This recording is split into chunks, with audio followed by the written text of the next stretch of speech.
Welcome to Life Stories, where the first week of marriage ends not with a honeymoon, but with a knock on the door and a notary waiting behind it. What would you do if your mother-in-law tried to make you sign away your future before your wedding flowers had even wilted? This is a story about silence, secrets, and the price of protecting what's yours. It's about love caught between loyalty and control, and a woman forced to choose. Trust too soon and risk everything, or stay quiet and risk losing the one person who matters most. It starts with a lie of omission and ends in a moment that will break your heart or mend it, depending on who you choose to be. So grab a seat. You're about to hear a true story that feels more like a movie than real life. Let's begin. It was 10:07 a.m. when the doorbell rang, sharp, insistent, like a warning shot. I flinched, nearly dropping the coffee mug in my hand. The steam curled around my fingers as I stared at the door. I wasn't expecting anyone. Jake had just stepped out to grab eggs and fresh bread from the market, promising to be back in 20 minutes. It was our first week of married life, and the mornings still felt like a gentle dream. Slow kisses, shared cereal, Netflix on mute. This knock felt like an intrusion. I wiped my damp hands on a towel and opened the door. Barbara stood there, perfect as always. Immaculate blonde bob, sharp navy pantsuit, glossy nails wrapped around a designer handbag. And beside her, a man in a wrinkled suit holding a briefcase, eyes downcast, like he already regretted his career choice. I didn't need her to say anything. The presence of the man was enough to send my stomach into a free fall. "Good morning, Emma," she said, stepping in without waiting for an invitation. "This is Samuel. He's a notary, old family friend. We thought it was time to clarify a few things." I stood frozen. My heart beat so loudly I couldn't hear the second half of her sentence. I offered a tight smile and led them into the living room. The apartment wasn't messy, but it wasn't perfect either. I saw her eyes scan the shelves, the folded laundry on the chair, the worn rug under the coffee table that I loved, but she once called quaint. As I poured tea, I kept telling myself, don't panic. Don't let her see the fear. But I couldn't stop thinking about what she might be after. Jake didn't know about the inheritance. The 3 apartments my grandmother had left me, 2 modest ones and 1 stunning unit in Greenridge Hills, were a secret I had locked in a mental drawer marked too complicated. It wasn't about deceit. It was about control. I didn't want my love story rewritten as a financial strategy. Jake had fallen in love with me, not the square footage I quietly managed. Barbara sipped her tea and began, "Darling, now that you're officially part of the Wilson family, we believe in transparency. No secrets. It's only fair." Samuel handed me the papers. A prenup. 7 pages of legalese, but my eye caught the clause that made my skin crawl. Any assets undisclosed prior to marriage, if later discovered, shall be considered jointly owned unless proven otherwise. It was a trap, a velvet-gloved threat. If I declared nothing now and the apartments were discovered later, Jake could legally claim half. But if I admitted the truth, Barbara would own me. "I'd like to talk to Jake first," I said, folding the papers without looking up. "I won't sign anything without him." Barbara's smile cracked. "Of course, but I'm sure he'll agree with us. This is for everyone's peace of mind." Moments later, the door opened, and Jake walked in, grocery bag in one hand, keys in the other. He paused when he saw them, his expression flickering from confusion to irritation. "Mom, what's going on?" I didn't speak. I didn't have to. Barbara launched into her pitch as if rehearsed. Jake listened, his jaw tense. When she finally finished, he looked at me. "Emma, do you want to sign this?" "No," I said, voice steady. "And I'm not going to." He turned back to his mother. "Then this conversation's over." Barbara's lips tightened into a line. She gathered her coat like a martyr draping herself for sacrifice and left with Samuel trailing behind. Jake hugged me. "I'm sorry," he whispered. "She just can't help herself." I wanted to believe that was the end of it. But Barbara wasn't someone who gave up. She regrouped. Weeks passed. She returned, softer this time, with backhanded compliments and subtle questions. "Your grandmother was quite the businesswoman, wasn't she?" "Funny, I remember she had a place in Greenridge Hills." "Did she leave anything behind?" I lied with a smile. "Just a few family photos, a sewing machine, sentimental things. But her eyes said she didn't believe me. When my cousin Rachel came over for tea, I finally cracked. Do you think it's wrong to keep something from your husband if it's to protect the relationship? I asked. Rachel raised an eyebrow. That depends. What are you protecting? Him or yourself? I'm protecting us. From her. Rachel didn't press further. She didn't have to. The guilt already lived under my skin, growing roots. Then came the twist. Barbara started talking about moving. Your father and I are thinking of buying a place in Greenridge Hills, she told Jake one evening over dinner. Something charming, with a view. I felt my stomach lurch. That's where my luxury apartment was. A week later, I got a call from my realtor. Emma, a woman came to view the property. Tall, sharp voice, said she was a family friend. I didn't say much, but she knew. I froze. She'd found it. Everything. The secrecy, the caution, the quiet hope that I could keep part of myself untouched by her was unraveling. Jake came home to find me sitting on the floor, holding the deed to the apartment like it was a confession letter. I looked up. There's something I need to tell you. Have you ever loved someone so much you were afraid to tell them the truth? What would you do if keeping a secret meant saving your future or destroying it? Because the moment I opened my mouth that night, everything we thought we knew about trust, family, and loyalty shifted forever. Jake didn't speak for a long time after I told him. The silence between us was heavy, like a curtain drawn too tightly, blocking out the air. He sat there at the kitchen table, one hand around his coffee mug, the other tracing slow circles on the wood grain. I stood across from him, arms folded, my voice still echoing in my own ears. 3 apartments, all mine, inherited, and hidden. He looked up finally. Since before the wedding? I nodded. Before we met, even. My grandmother left them to me in her will. I wasn't hiding them to deceive you, Jake. I was hiding them from everything else. You mean my mother, he said softly. I didn't answer. I didn't have to. Jake rubbed his forehead, eyes closed. I get it, he murmured. I do. You didn't trust that this family wouldn't try to take what was yours. And you were right. His words gave me a flicker of hope, but they were followed by something else, something deeper. A wound, maybe. But I wish you'd trusted me enough to tell me. There it was. Not anger, not betrayal, just hurt. That was worse. That was real. I didn't know how, I said. Every time your mom came over uninvited, every time she asked me what my parents earn or what I planned to do for work, I felt like I was being audited, not welcomed. I wanted to wait until we were strong enough, until I was sure you wouldn't see me differently. He looked at me then, really looked. And now? Now I'm not sure what's safe anymore. That night, we didn't argue. We didn't cry. We just sat in the quiet, separated not by betrayal, but by the uncomfortable space where love and self-preservation collided. A week later, Margaret invited us to dinner. I knew it was a trap, but Jake, still walking the line between son and husband, said we should go. Face it head on. She opened the door with a smile like polished brass. Gleaming. Cold.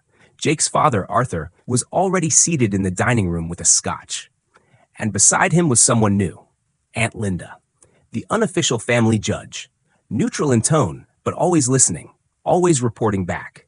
Dinner began with forced conversation.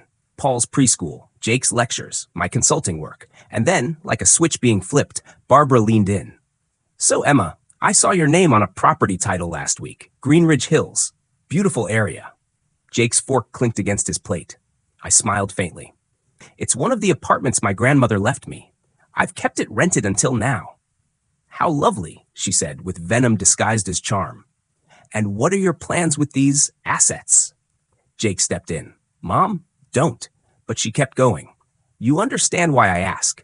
When people hide property before marriage, there are consequences. Legally, emotionally. I stayed calm. They were left to me before Jake and I were even dating. They're mine. I wasn't legally required to disclose them. And emotionally, I think we're working through it just fine. Are you? She said, eyes flicking to Jake. Because secrets have a way of festering, of eating away at trust. Jake put his napkin down. You brought us here for a family dinner, not a tribunal. Margaret straightened in her chair. I brought you here because I care about my son's future. About fairness. What if something happens? What if you divorce? Her words hit harder than she probably intended, or maybe she intended them that way. I looked straight at her. If I'd signed that prenup you brought with Samuel, I'd have lost everything I worked for just because I didn't say the words fast enough. That's not protection. That's entrapment. Or accountability, she snapped. Jake stood. That's enough. We're leaving. But then Arthur spoke. Calm, measured. Wait. He looked at me. Emma, no one here doubts you're resourceful. But this is more than about money. It's about trust. And you're not wrong for protecting yourself. But neither is Barbara wrong for worrying about our son. Maybe this whole family started off on the wrong foot. It was more than I expected from him. Maybe even more than Margaret expected. She blinked, startled, said nothing. That night, Jake and I didn't talk much in the car. But when we got home, he said something I didn't expect. I believe you made the right call. I just wish it didn't feel like we're building our life with landmines buried under every step. The next day, Margaret showed up at our apartment with a realtor. Gabrielle's here to help you manage your properties, she said, stepping in without knocking. You could be doing so much more with them. I already have someone, I replied, and I didn't ask for help. But you clearly need guidance.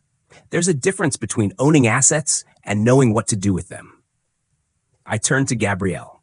Thanks for coming, but this is my home and my business. You're not needed here. Gabrielle, to her credit, left without protest. Margaret, on the other hand, stood in the doorway for a long moment. You think this is about money, she said. It's not. It's about control. You won't let anyone in, not even my son, and that won't end well, Emma. Then she walked out. She wasn't entirely wrong. It was about control, but not mine, hers. What would you do if protecting your independence meant standing alone, even from the people you love most? As I watched Margaret leave, I realized this wasn't just about apartments anymore. This was about who got to write the rules of our marriage, and I wasn't about to hand her the pen. Part 3 will reveal how far she's willing to go. Spring came late that year, the kind that lingers in cold mornings and wet sidewalks, as if the season itself wasn't sure whether to move forward or stay curled in the past. I remember the day clearly. Soft light from the kitchen window, the hum of the kettle, Paul sitting on the floor building towers with his alphabet blocks. Life had found its rhythm again, even if under the surface, cracks still ran through it. Jake and I were stronger now, or at least more honest. After the confrontation with Margaret and her surprise real estate advisor, we drew lines, firm, visible ones. We stopped answering unannounced visits. We set time limits on phone calls. We agreed that Paul's upbringing, our finances, our marriage, none of it would be up for committee discussion anymore. Jake backed me in every word, and I saw how much that cost him. Margaret had been his whole world for so long. Now she was orbiting, still visible, but no longer the center. But Margaret wasn't finished. She came to us a few weeks later, not angry, not manipulative, just tired. Her hair looked thinner, her shoulders a little hunched, like she was shrinking inside her own armor. Arthur had just lost his final investor. The trucking company was dissolving. Debts were mounting. She stood in our entryway, coat still on, and said, "I need help." I wanted to feel triumphant. I wanted to feel justified. Instead, I felt something closer to pity. "I'm not asking for a handout," she added quickly. "Just a loan. Interest-free. We'll use our country house as collateral. Arthur agrees." Jake looked at me before he spoke. "How much?" 30,000, she said. "That's what we need to avoid foreclosure. If we don't cover the gap, we lose everything." It was a big number. Manageable, but only if we delayed plans to build on the land we'd bought. Only if I stopped funneling savings into renovations. Only if I gave up a part of what I'd been building for years, brick by brick alone. I agreed, on one condition. "We'll write it down," I said. "I'm not doing this on trust. I'm doing this with clarity." Margaret's mouth tightened, but she nodded. It was the most civil we'd ever been. We never got to sign the document. 2 days later, we got a call in the middle of the night. Margaret had been rushed to the hospital. High blood pressure. They were preparing for emergency bypass surgery. Jake's face went white. Paul was asleep. I told him to go. I'd follow in the morning. He called just before dawn. "It's bad," he said. "The doctors are prepping her now. It's serious, Emma. I walked the halls of that hospital with a surreal detachment. I'd imagined 1,000 showdowns with Margaret, but I'd never imagined this. Her fragile on a bed, IV lines in her arms, her hand barely curling around Jake's fingers. When she saw me, she tried to sit up. You came, she whispered. I did. I didn't think you would. Not after everything. I took her hand. You're Jake's mother. You're Paul's grandmother. I'll always come. She cried then. Not the proud, wounded tears I'd seen before, but the kind that come from exhaustion, from surrender. The surgery saved her life. We paid for it in full. We never mentioned the loan again. In the months that followed, things shifted. Not in grand declarations or big gestures, but in small, almost invisible ways. Margaret stopped dropping hints. She stopped showing up without warning. She stopped asking about the apartments. Instead, she started calling just to ask about Paul. She mailed us recipes. On Paul's birthday, she sent a framed photo of Jake as a boy, laughing with his arms full of pine cones, and a note that simply read, "He reminds me of you." It wasn't a full apology, but it was something deeper, a truce without terms. One Sunday evening, she sat in our living room, sipping chamomile tea. The sun had dipped below the skyline, and Paul was asleep in his room. Jake was finishing some grading in the bedroom. It was just the two of us. I used to think that control was love, she said suddenly, eyes fixed on the steam rising from her cup. That protecting my son meant managing his life. I didn't realize I was strangling him. I didn't answer. I was afraid of you, Emma, of how independent you were, of how much you didn't need anyone. And I thought, if I couldn't control you, I'd lose him. You never lost him, I said. You just never shared him. She looked up at me then, eyes softer than I'd ever seen. I'm learning. And she was. Slowly. We never had the big fairy tale ending. There were still moments of tension, still times I caught her watching me with old suspicion, but she held back now. She waited before speaking. She asked instead of assumed. And I found myself answering her more often than not. When we finally broke ground on our house in the countryside, she came with Arthur to see the land. She brought a basket of muffins. She didn't offer advice on design. She didn't ask how much it cost. She just stood next to me, arms crossed against the wind, and said, "Your grandmother would be proud. You've built a world."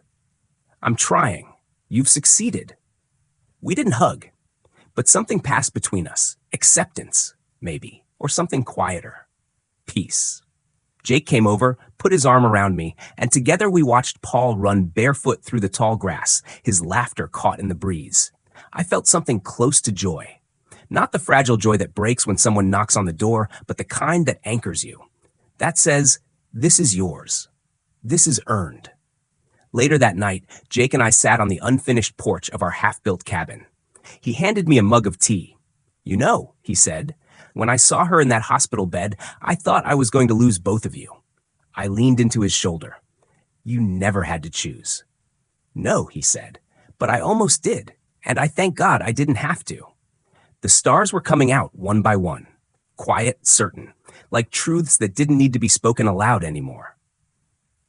How did this story make you feel? What part stayed with you the most? Comment 100 if you loved the story. Where are you watching from today? Tag a friend who needs to hear this, and thank you for watching Life Stories.